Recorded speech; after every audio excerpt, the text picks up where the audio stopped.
సేవనం అర్చనం వందనం దాస్యం సఖ్యం ఆత్మనివేదనం అని 9 స్టెప్లను నవ విధములు. వీటన్నిటిని కూడా మనం ఆ ఏకరూప భగవంతుడి మీద కాకుండా వీటన్నిటినీ ఆత్మ మీదకి తిప్పాలి.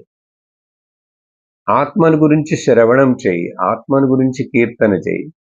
ఆత్మ అని చెప్పలేదు కదండి అక్కడ ప్రహ్లాదుడు. శ్రవణం కీర్తనం విష్ణోహో అనే కదా అన్నాడు. విష్ణోహో అంటే అర్థం, విష్ణువుకి అర్థం ఏమిటి? ఏం వివరణం ఇస్తుంది అర్థం? అంతటా వ్యాపించి ఉన్నటువంటి వాడు విష్ణు అని. వివేష్టి వ్యాప్నోతి ఇది విష్ణు.